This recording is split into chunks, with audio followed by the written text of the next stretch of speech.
Right, so guys, we've just met up with our tour guide for the day, Pasha, and he's going to tell you a little bit of information that you need to know about everything on these information boards.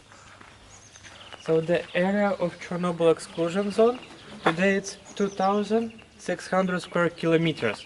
So initially they create two circles, like 10-kilometer radius from the nuclear power plant and the 30-kilometer radius.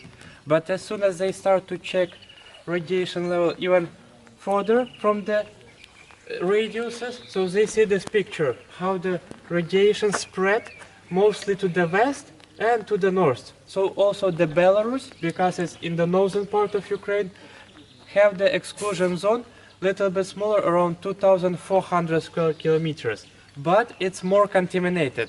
If on Ukrainian area locates around 40% of radiation fallout, Belarus have the rest, 60%. So today that 30-kilometer zone mostly clean. So here locates short-living radionuclide like strontium-90 and cesium-137 with the period of half-life 29 and 30 years. So it means in this time 50% of initial concentration disappear.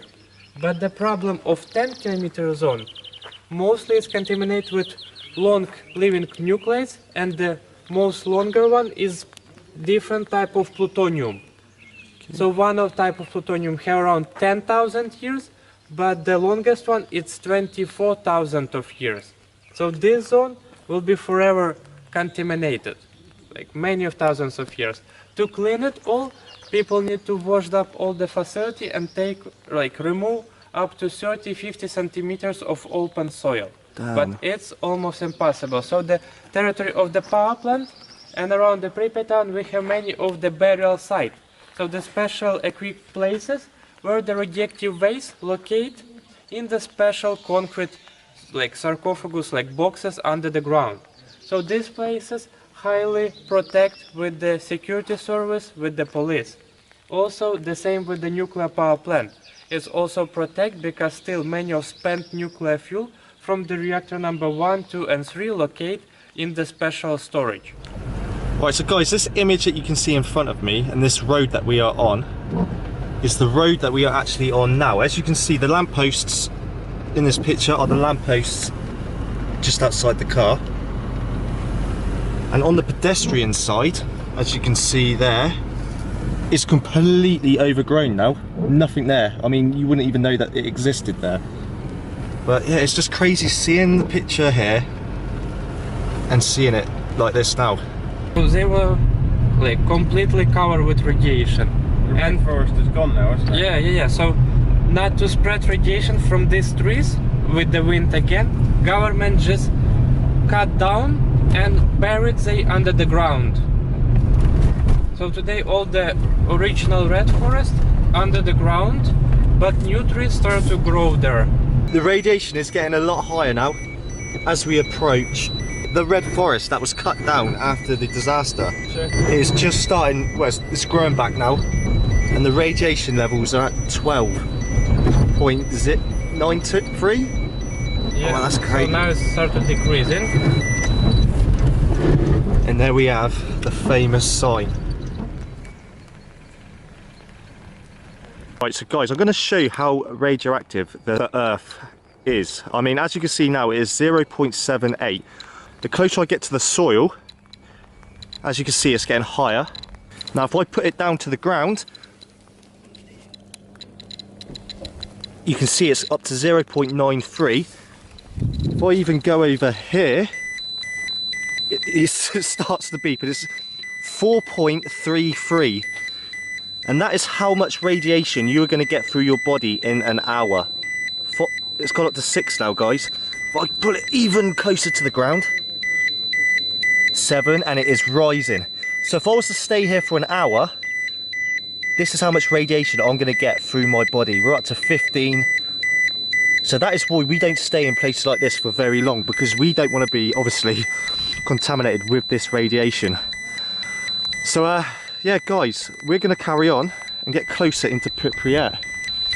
Right, guys, here we go. We are now entering Pripyat, the main area. That's it, we are now in.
Right, explorers, this is going to blow your mind because it just blew mine. I'm going to show you something and then I'm going to show you what it used to look like to what it looks like now. It is completely different, and I didn't think we was in the same place until I saw the photograph. So guys, as you can see from this photograph, you can see the traffic lights and behind it is the swimming pool. It's a kind of like a crossroads. Now if I show you this, there's the traffic lights and in the background we have the swimming pool. It's just amazing over the years how different this whole place has changed. You can see how nature has completely overtaken this city. Pripyat swimming pool, there it is. Again, that's what it used to look like. That's what it looks like now. This is absolutely unbelievable. I just can't believe we're here. I really cannot believe we are here in Chernobyl exploring this place. Almost 33 years to the day the Chernobyl disaster happened, and now we are walking around exploring this abandoned city. This is a photograph of what it used to be like, and this is what it looks like now.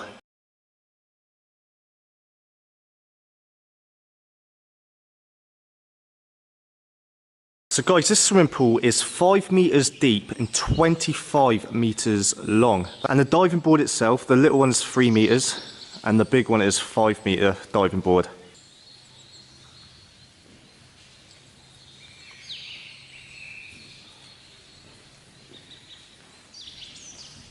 So guys, as you can see, this is not actually a clock. This is to time. It's a timer basically, and it would time how fast you would like do your races.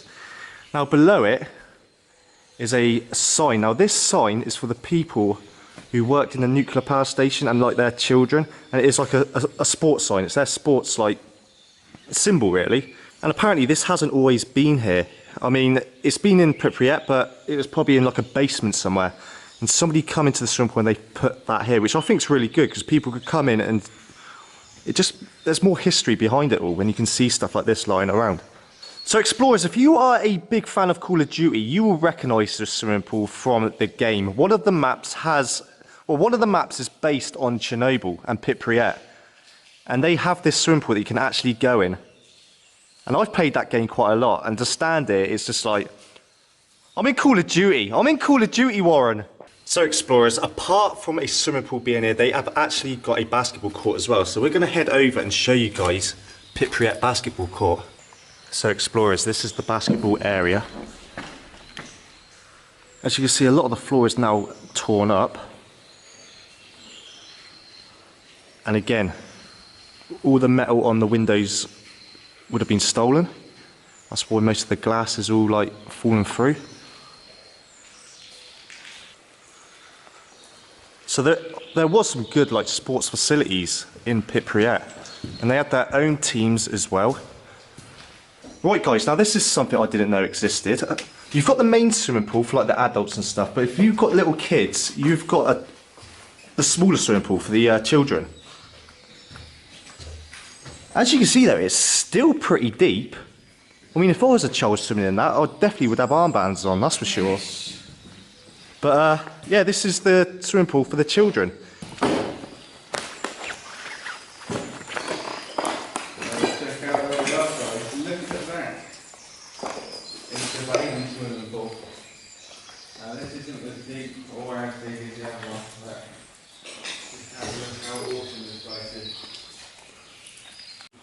So guys, we are just about to enter the school of district number 3. So each district had a school.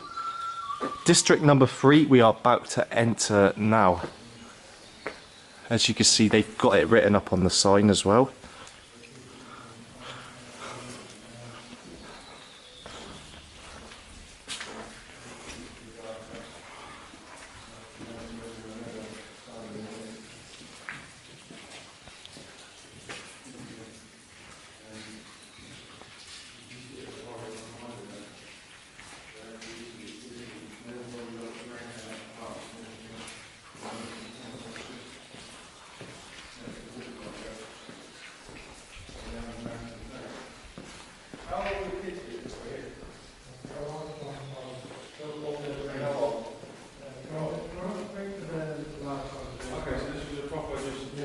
So guys, before we go into one of the classrooms, I've just noticed there's a jacket outside here left on the table. I wonder who used to wear that and if that person is still alive. But we are now going to go into one of the most iconic rooms in this school.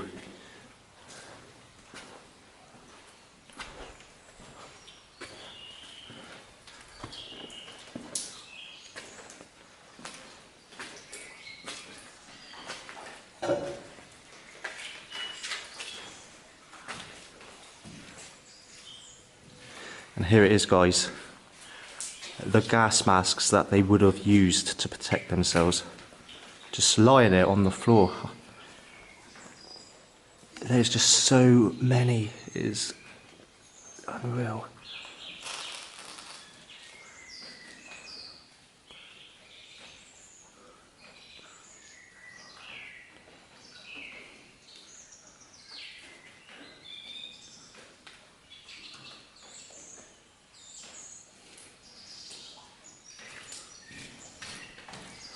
So guys, the room we're actually stood in now is the canteen area, where they'd come, have their food, and as you can see, all the equipment is still here, but a lot of it has actually been cut up and people have actually stolen it, which is a big shame. I mean, but that's what people do. I mean, anything that's worth of value, they're going to take. And through here is the kitchen.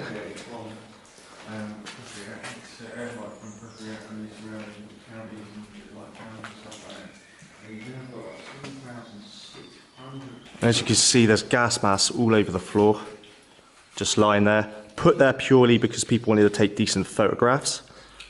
That is the reason what most people are saying that they're there for. At first they wasn't sure why they were there, so that's the only thing that they can pull it down to, was because they wanted to make an epic photo.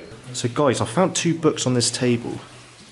One is Russian language and one is the Russian alphabet. Now it says on there your language, and the 3 on the book means what grade it is. So this is 3rd grade.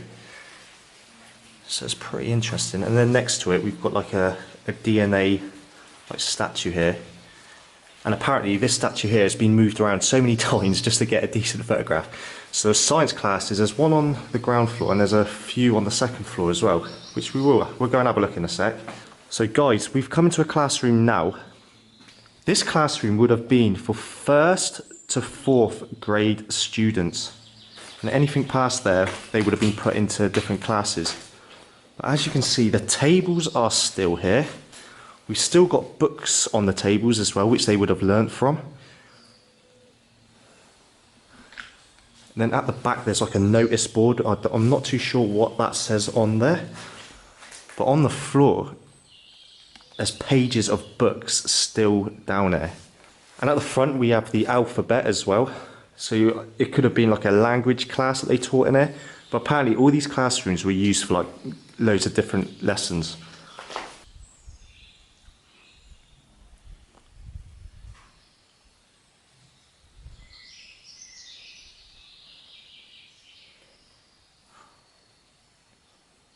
So guys, here is a poem written by one of the students that used to come to this school. I'm not quite sure what it says,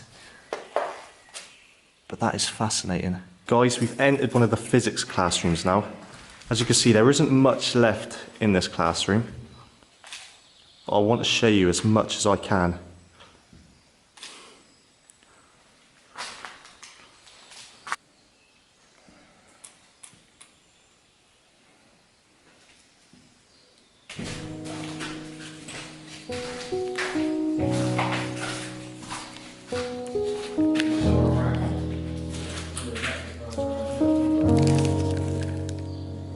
Right, so guys, we are here. We are in the amusement park now. And I can see it, the most iconic part of Pripyat, the Ferris wheel. I am very, very excited to see this.